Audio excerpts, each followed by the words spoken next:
Good morning, friends.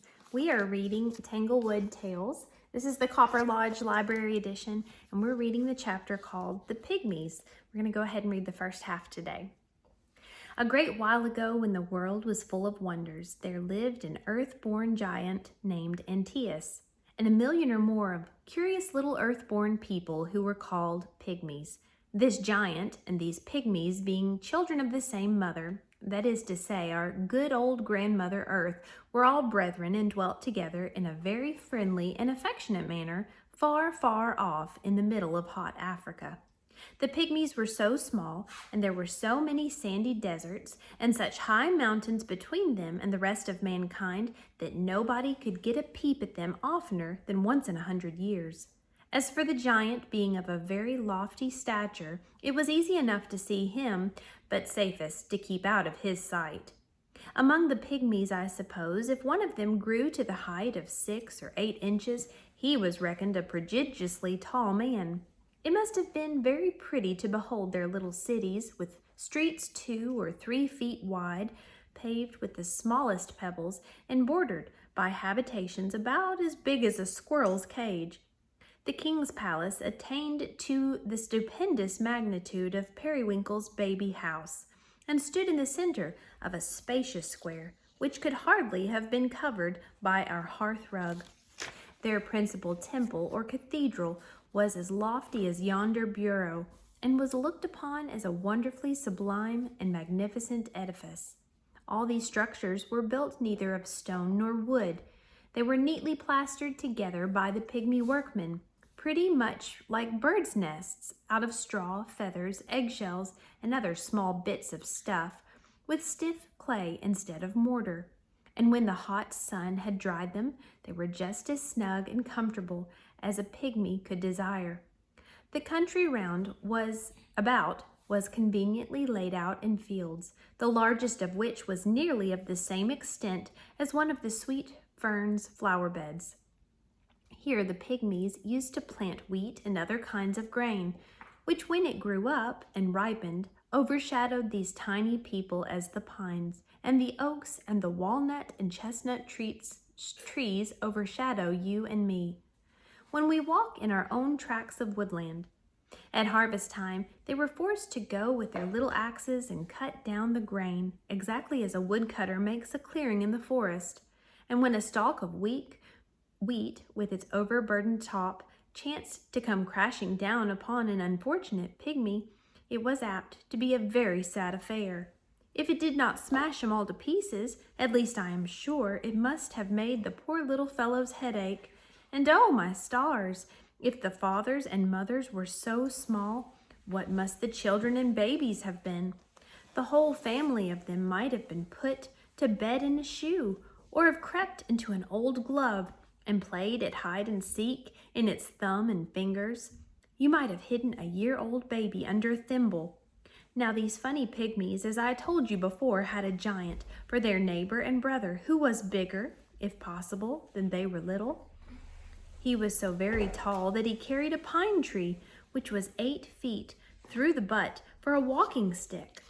It took a far-sighted pygmy, I can assure you, to discern his summit without the help of a telescope, and sometimes, in misty weather, they could not see his upper half, but only his long legs, which seemed to be striding about by themselves.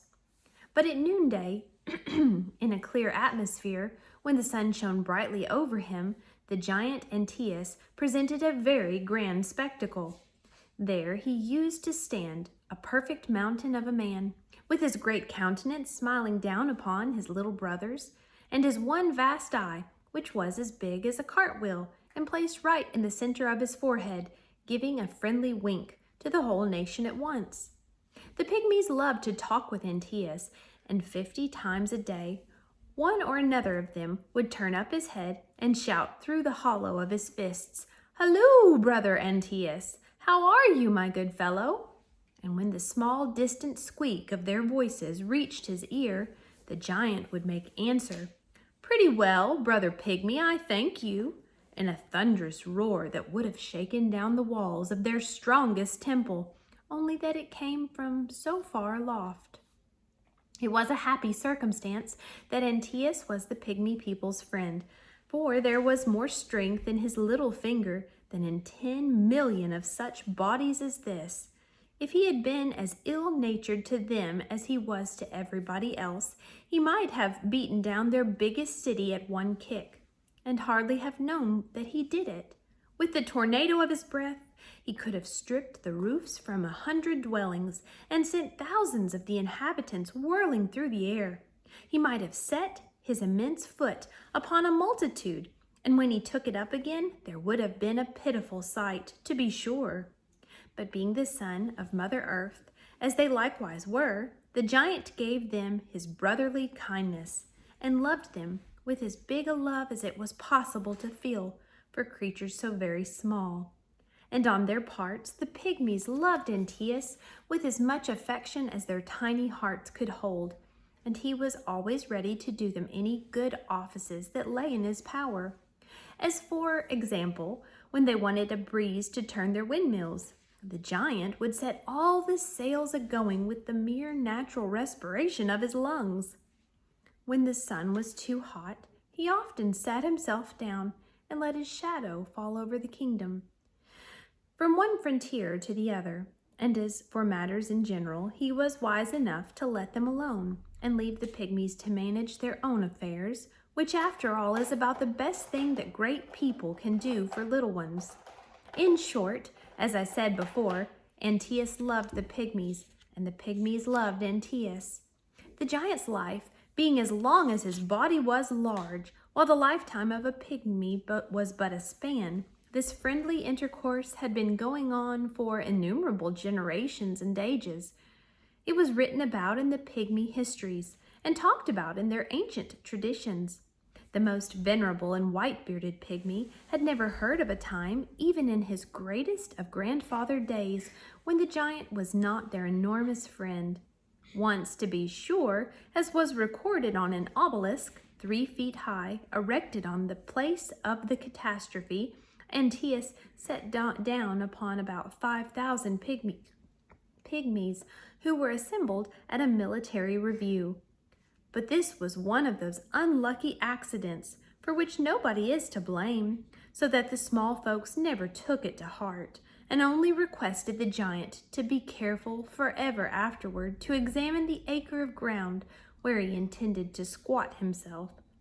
It is a very pleasant picture to imagine Antaeus standing among the pygmies, like the spire of the tallest cathedral that ever was built, while they ran about like pismires at his feet, and to think that, in spite of their difference in size, there were affection and sympathy between them and him. Indeed, it has always seemed to me that the giant needed the little people more than the pygmies needed the giant.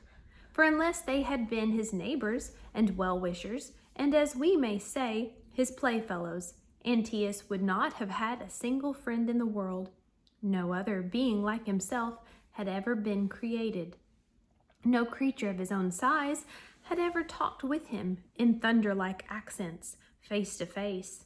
When he stood with his head among the clouds, he was quite alone, and had been so for hundreds of years, and would be so forever. Even if he had met another giant, Antaeus would have fancied the world not big enough for 2 such vast personages, and instead of being friends with him, would have fought him till one of the 2 was killed. But the pygmies, he was the most sportive and humorous and merry-hearted and sweet-tempered old giant that ever washed his face in a wet cloud. His little friends, like all other small people, had a great opinion of their own importance, and used to assume quite a patronizing air toward the giant. "Poor creature," they said to one another, "he has a very dull time of it, all by himself. We ought not to grudge wasting a little of our precious time to amuse him. He's not half so bright as we are, to be sure, and for that reason he needs us to look after his comfort and happiness. Let us be kind to the old fellow. Why, if Mother Earth had not been very kind to ourselves, we might all have been giants too." On all their holidays, the pygmies had excellent sport with Antaeus. He often stretched himself out at full length on the ground, where he looked like a long ridge of a hill, and it was a good hour's walk, no doubt, for a short-legged pygmy to journey from head to foot of the giant. He would lay down his great hand flat on the grass and challenge the tallest of them to clamber upon it and straddle from finger to finger. So fearless were they that they made nothing of creeping in among the folds of his garments. When his head laid sideways on the earth, they would march boldly up and peep into the great cavern of his mouth and take it all as a joke, as indeed it was meant, when Antaeus gave a sudden snap of his jaws as if he were going to swallow 50 of them at once. You would have laughed to see the children dodging in and out among his hair or swinging from his beard. It is impossible to tell half of the funny tricks that they played with their huge comrade, but I do not know that anything was more curious than when a party of boys were seen running races on his forehead to try which of them could get first round the circle with his one great eye. It was another favorite feat with them to march along the bridge of his nose and jump down upon his upper lip. If the truth must be told, they were sometimes as troublesome to the giant as a swarm of ants or mosquitoes, especially as they had a fondness for mischief and liked to prick his skin with their little swords and lances to see how thick and tough it was. But Antaeus took it all kindly enough, although once in a while, when he happened to be sleepy, he would grumble out a peevish word or two, like the muttering of a tempest, and ask them to have done with their nonsense. A great deal oftener, however, he watched their merriment and gambols until his huge, heavy, clumsy wits were completely stirred up by them, and then would he roar out such a tremendous volume of immeasurable laughter that the whole nation of pygmies had to put their hands to their ears, else it would certainly have deafened them. "Ho, ho, ho," quoth the giant, shaking his mountainous sides, "what a funny thing it is to be little. If I were not Antaeus, I should like to be a pygmy just for the joke's sake." The pygmies had but one thing to trouble them in the world. They were constantly at war with the cranes, and had always been so ever since the long-lived giant could remember. From time to time, very terrible battles had been fought, in which sometimes the little men won the victory, and sometimes the cranes. According to some historians, the pygmies used to go to the battle mounted on the backs of goats and rams, but such animals as these must have been far too big for pygmies to ride upon, so that I rather suppose they rode on squirrel-back or rabbit-back or rat-back, or perhaps got upon hedgehogs whose prickly quills would be very terrible to the enemy. However this might be, and whatever creatures the pygmies rode upon, I do not doubt that they made a formidable appearance, armed with sword and spear, and bow and arrow, bowing their tiny trumpet, and shouting their little war cry. They never failed to exhort one another to fight bravely, and recollect that the world had its eyes upon them, although in simple truth, the only spectator was the giant Antaeus, with his one great stupid eye in the middle of his forehead. When the two armies joined the battle, the cranes would rush forward, flapping their wings and stretching out their necks, and would perhaps snatch up some of the pygmies crosswise in their beaks. Whenever this happened, it was truly an awful spectacle to see those little men of might kicking and sprawling in the air, and at last disappearing down the crane's long, crooked throat, swallowed up alive. A hero, you know, must hold himself in readiness for any kind of fate, and doubtless the glory of the thing was a consolation to him, even in the crane's gizzard. If Antaeus observed that the battle was going hard against his little allies, he generally stopped laughing and ran with mile-long strides to their assistance, flourishing his club aloft and shouting at the cranes, who quaked and croaked, and retreated as fast as they could. Then the pygmy army would march homeward in triumph, attributing the victory entirely to their own valor, and to the warlike skill and strategy of whomsoever happened to be captain general, and for a tedious while afterwards, nothing would be heard of but grand processions and public banquets, and brilliant illuminations, and shows of waxwork, with likenesses of the distinguished officers, as small as life. In the above described warfare, if a pygmy chanced to pluck out a crane's tail feather, it proved a very great feather in his cap. Once or twice, if you will believe me, a little man was made chief, ruler of a nation, for no other merit in the world than bringing home such a feather. But I have now said enough to let you see what a gallant little people these were, and how happily they and their forefathers, for nobody knows how many generations, had lived with the immeasurable giant Antaeus. In the remaining part of the story, I shall tell you of a far more astonishing battle than any that was fought between the Pygmies and the cranes.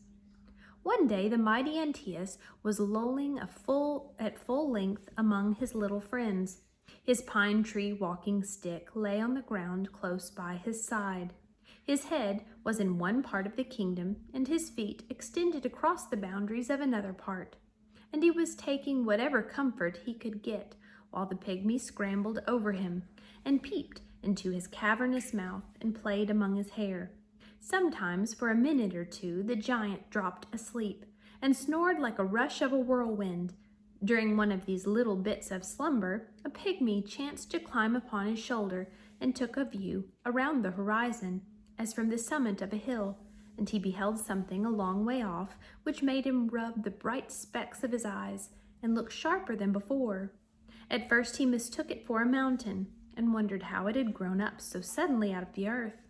But soon he saw the mountain move. As it came nearer and nearer, what should it turn out to be but a human shape, not so big as Antaeus, it is true, although a very enormous figure in comparison with pygmies, and a vast deal bigger than the men we see nowadays. When the pygmy was quite satisfied that his eyes had not deceived him, he scampered as fast as his legs would carry him to the giant's ear, and stooping over its cavity, shouted lustily into it, "Hello, brother Antaeus! Get up this minute and take your pine tree walking stick in your hand. Here comes another giant to have a tussle with you." "Po, grumbled Antaeus, only half awake. "None of your nonsense, my little fellow. Don't you see I'm sleepy? There's not a giant on earth for whom I would take the trouble to get up." But the pygmy looked again, and now perceived that the stranger was coming directly towards the prostrate form of Antaeus. With every step, he looked less like a blue mountain and more like an immensely large man. He was soon so nigh that there could be no possible mistake about the matter.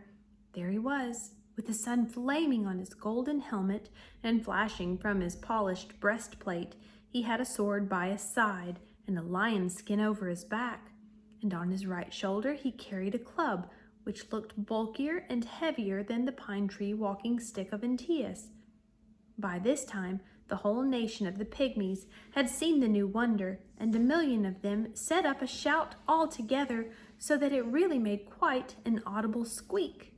"Get up, Antaeus! Bestir yourself, you lazy old giant! Here comes another giant, as strong as you are, to fight with you." "Nonsense! Nonsense!" growled the sleepy giant. "I'll have my nap out, come who may." Still the stranger drew near, and now the Pygmies could plainly discern that if his stature were less lofty than the giant's, yet his shoulders were even broader, and, in truth, what a pair of shoulders they must have been. As I told you a long while ago, they once upheld the sky. The Pygmies, being 10 times as vivacious as their great numbskull of a brother, could not abide the giant's slow movements, and were determined to have him on his feet. So they kept shouting to him, and even went so far as to prick him with their swords. "Get up! Get up! Get up!" they cried. "Up with you, lazy bones! The strange giant's club is bigger than your own. His shoulders are the broadest, and we think him the stronger of the two." Antaeus could not endure to have it said that any mortal was half so mighty as himself. This latter remark of the Pygmies pricked him deeper than their swords, and, sitting up in rather a sulky humor, he gave a gape of several yards wide, rubbed his eyes, and finally turned his stupid head in the direction whither his little friends were eagerly pointing. No sooner did he set eyes on the stranger than, leaping on his feet and seizing his walking stick, he strode a mile or two to meet him, all the while brandishing the sturdy pine tree so that it whistled through the air. "Who are you?" thundered the giant, "and what do you want in my dominions?" There was one strange thing about Antaeus of which I have not yet told you, lest hearing of so many wonders all in a lump, you might not believe much more than half of them. You are to know then that whenever this redoubtable giant touched the ground, either with his hand, his foot, or any part of his body, he grew stronger than ever he had before. The earth, you remember, was his mother, and was very fond of him, as being almost the biggest of her children, and so she took this method of keeping him always in full vigor. Some persons affirm that he grew 10 times stronger at every touch. Others say that it was only twice as strong. But only think of it. Whether Antaeus took a walk, supposing it were but 10 miles, and that he stepped 100 yards at a stride, you may try to cipher out how much mightier he was on sitting down again than when he first started. And whenever he flung himself to the earth to take a little repose, even if he got up the very next instant, he would be as strong as exactly 10 just such giants as his former self. It was well for the world that Antaeus happened to be of a sluggish disposition and liked ease better than exercise, for if he had frisked about like the Pygmies and touched the earth as often as they did, he would long ago have been strong enough to pull down the sky about the people's ears.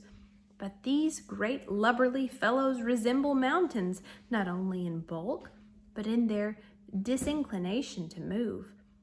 Any other mortal man, except the very one whom Antaeus had now encountered, would have been half frightened to death by the giant's ferocious aspect and terrible voice.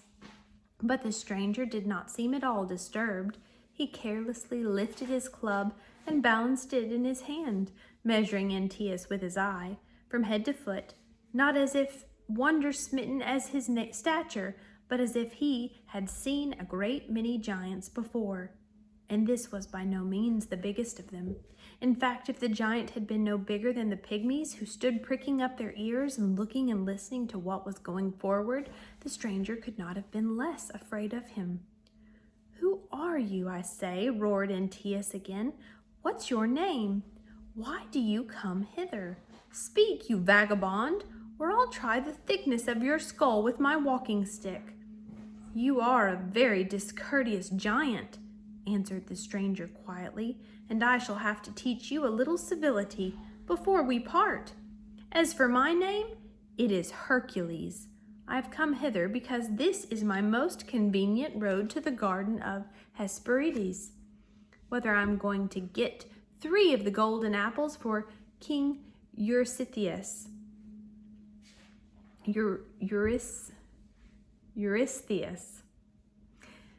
Caitiff, you shall go no further," bellowed Antaeus, putting on a grimmer look than before, for he had heard of the mighty Hercules, and hated him because he was said to be so strong.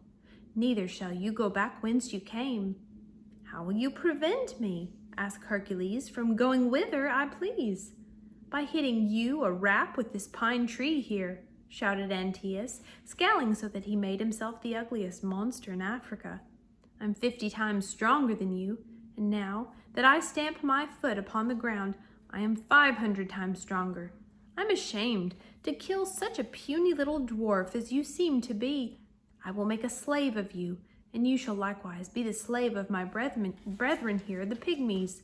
So throw down your club and your other weapons, and as for that lion's skin, I intend to have a pair of gloves made of it."